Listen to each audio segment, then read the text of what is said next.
Hello everyone and welcome to another episode of Monster Hunter World. In the last one we took on both Kushala Daora and Teostra in a live stream. I am very sorry about that. I noticed in the second part of the live stream, obviously the first part wasn't that long, it got cut off. But in the second part you guys didn't actually get to see me finish off the Teostra. I killed it. If you listen to the voice, you could hear me killing it. Um, but that's why I've come back to do videos. Oh god, my headphones are falling off. I get the whole point of my internet's not that great, so doing streams isn't that good, but I figured, seeing as the only time I ever get views is if I do the first episode in a series, or if I'm doing streams, I figured I might as well do a stream on Monster Hunter to revitalize it right before the ending of the series, because it's almost done now. I'm pretty sure I only have this monster and one other to fight, and then we're all done. So that'll be fun. Is that all we need? I don't know why I'm asking you guys. Like, you'll know if that's what I need. I need my asthma protection, but unfortunately I can't get any, which is really quite a shame. Yeah, damn it, that's gonna be very annoying. I'll eat when I get in there. I'll see you guys in a second.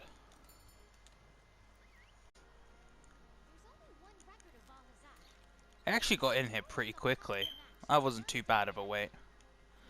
Alright. I know where Valhazaki is.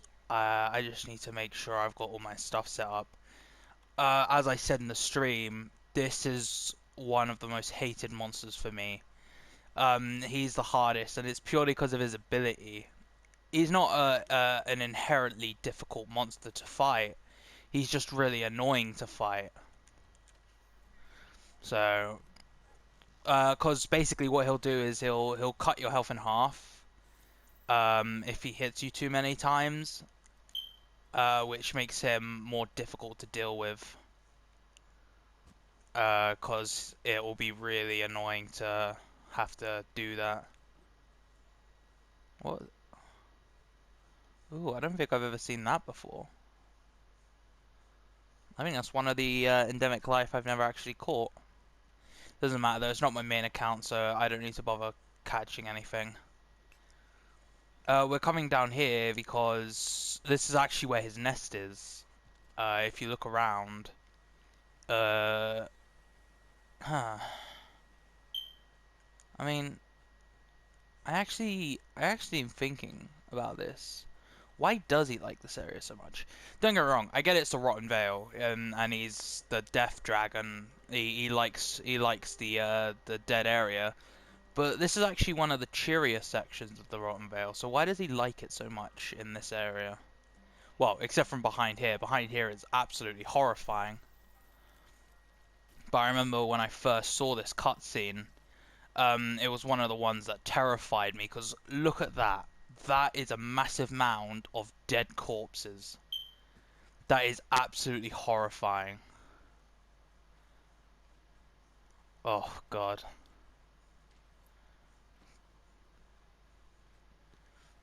Oh, I hate it.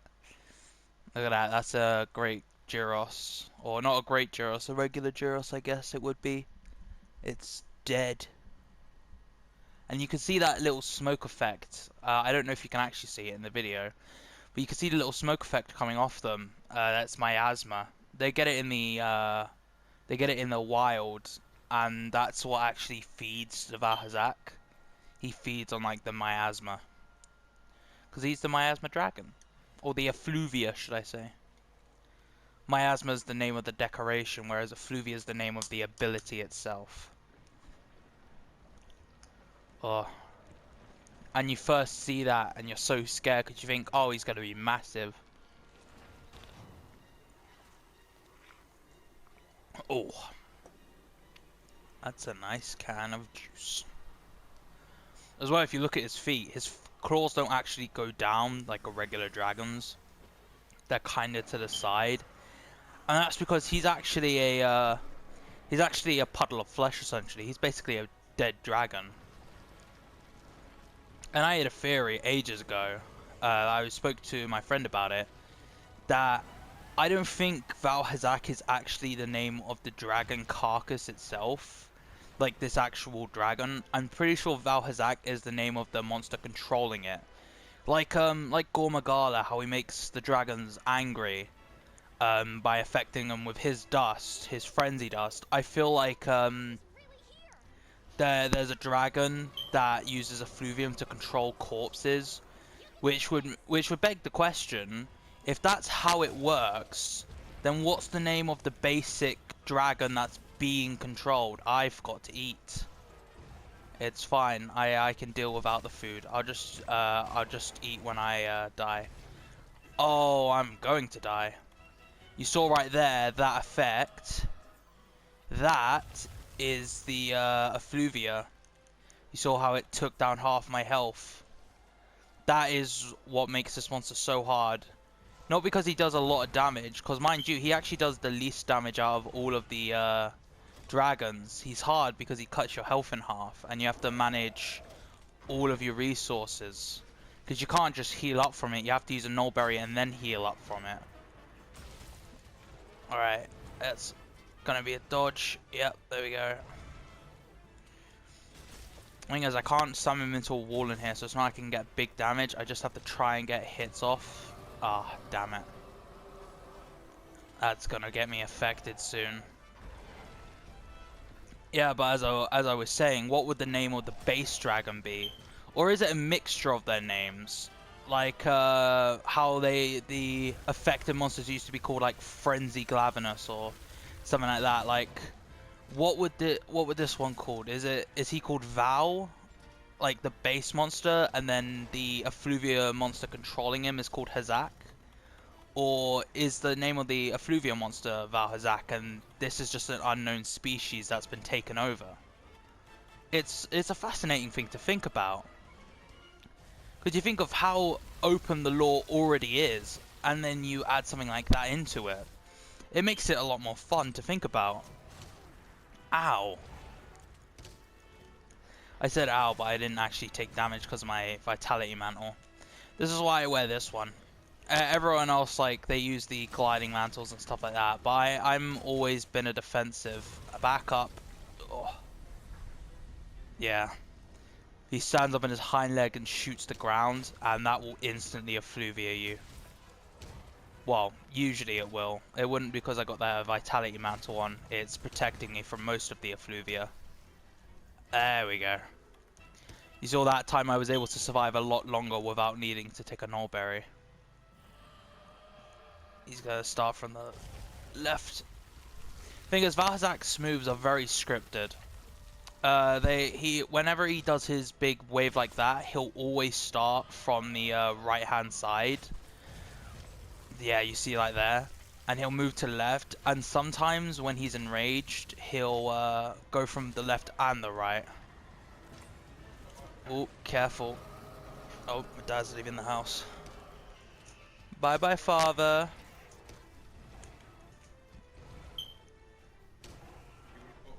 Yes please.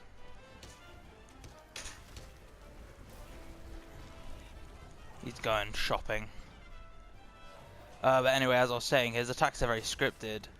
You see when he goes up on his hind legs as well, you'll know he's either gonna do one of two moves. He's either gonna shoot the ground, or he's going to slam his front legs down and create a blast. Either way, he's going to shoot it out. Oh. You can see here as well, he's actually run out of effluvium, which is why his body's become more exposed. Honestly, this is actually the cleanest I've ever seen Valhazak. I never usually get him to be that neglected from effluvium. Honestly, that's pretty nice to see. But you'll see, he'll get his effluvium back. What he'll do is he'll play dead. Like another monster that we used to be able to fight. That would play dead to try and get a sneak attack on you, Valhazak will do the same thing. He'll suck up all the effluvium in the area slowly, and you can get a few attacks on off him. But what will mostly happen is he'll create a blast which will effluvium you really quickly. Honestly though, we're not doing too bad against him. It's mostly the weapon that's doing all the difference. But you can see we've already got him down 3/4 of his health mostly. Come back here, Val. Oh, I should have done that earlier. Oh yeah, this is perfect.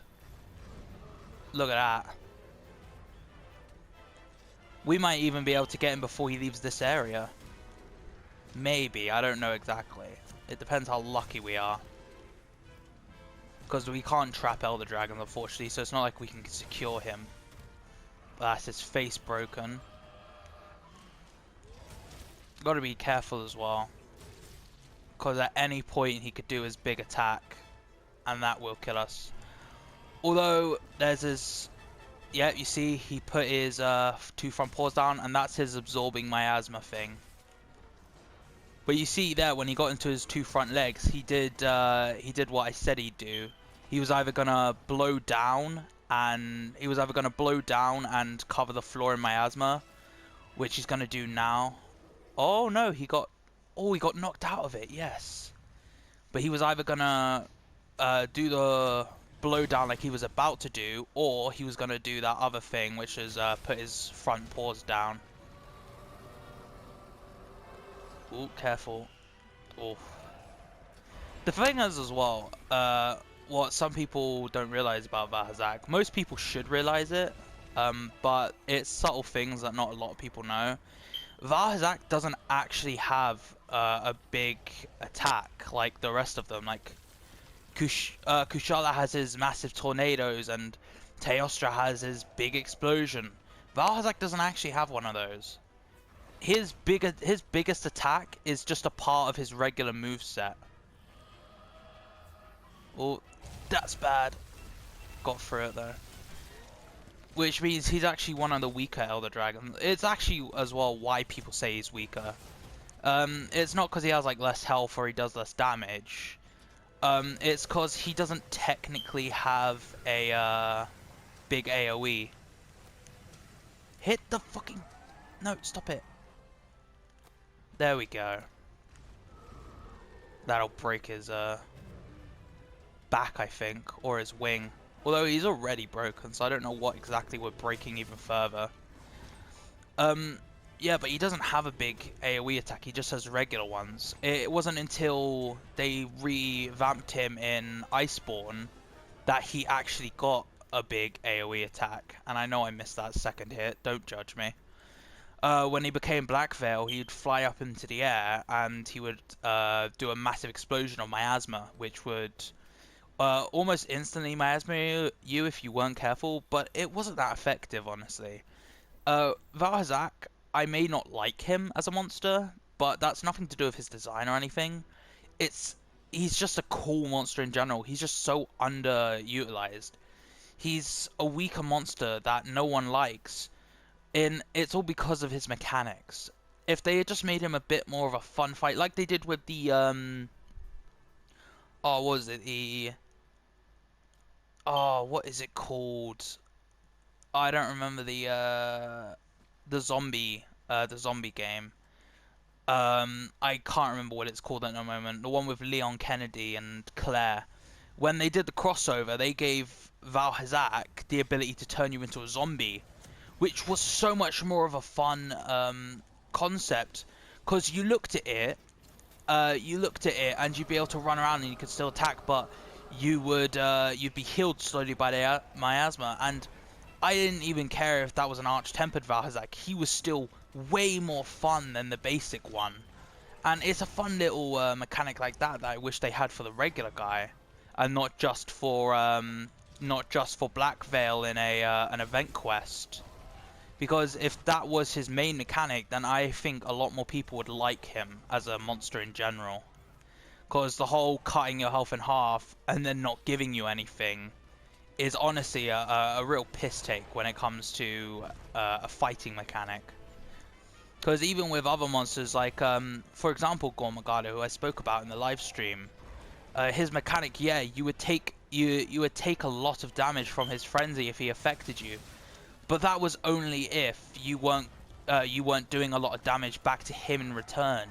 If you actually fought back and pushed through his frenzy, then you would get a benefit. And if they had done that with Valhazak, like if you attack him a certain amount of times whilst you're frenzied, you like automatically get cured, or you get an attack boost whilst you're in a state of effluvium, then that would make him such a more fun fight. But this should be the end of him. We'll finish mounting him, and then he should die real soon after this. Maybe a couple more hits. Oh, we got to stay out the blue water though. The blue water is acid, and that will kill us slowly. Oh, thanks for pushing us into it. Oh, perfect. He's paralyzed. That gives us enough time to heal and put on our vitality for the last bit of this fight, which I will do with a jump attack. Oh, ho, ho. Uppercut for the win. I'm sorry, Val. And he's down. But look at this guy. He's such a cool design. I just wish he had a more fun mechanic. You're dead. And I don't think your friend's gonna annoy me, so I'm gonna just carve Val. And as well, I will be making Valhazak's equipment if I can, because his equipment has one of the best abilities in the game. Which is the speed healing or something. I can't remember. I'll show you it when we get back to camp. It's a really fucking good ability. So I'll see you guys there. And we're back. The handler and the admiral here are just congratulating us on killing Valhazak. Another thing about Valhazak is, yeah, he's an annoying fight, but his armor is so good, especially in the late game. If any of you have seen, I think it was episode 6 or something of this game, I was speaking about my immortality build, and a big part of it is Valhazak's armor, because he has the ability Super Recovery. I just remembered it. But what it does is if your health is if your health is full, or not full, like if you don't have any red parts of your health, so you know when they hit you, it takes away a portion, then a second portion's in the red that that slowly recovers. If you have that red portion fully recovered, then you'll slowly heal your full health, which is such a broken ability in this game, especially when your defense is to the point where you barely take any damage to begin with. Like look at that chest piece, recovery speed, and look how cool that looks with the alpha headpiece. It's absolutely amazing. The gloves and the waist, not really that useful, neither are the boots. But you can see that 3-piece set ability there. Super recovery. It allows to recover the recovery to exceed the red portion of your health. So you can get to full health essentially with that. I'll show you how it works eventually, if I feel like it. But it's such a fucking good ability. Oh, and the Death Stench armor. Sinister cloth you get from sending your palicos out on expedition. That chest piece would be really good for the Fortify. That focus would be really nice as well. Honestly, most of this armor is pretty good. Oh, yes! I might actually farm for part of this set. One of the things I learned to do early on was create an immortality set. And part of it was 2 parts Damascus to a couple parts Valhazak. It works better in the master rank. You would do Damascus chest and waist. I'm pretty. Or no, Damascus chest and boots with Valhazak head and gloves, and then a gold Rathian chest, or no, a gold Rathian chest, and with it, I'll show you in a another episode. But for now, speak to the handler. I believe we're on the final quest of the game. Uh, if I remember my stuff correctly, this should be to accept the land of thingy. Is it? Yeah, there you go. That's the final quest in the main storyline. So I'm going to leave this episode here. If you liked it, punch that like button in the face. Subscribe. You can always change your mind later. And I'll see you guys in the next video.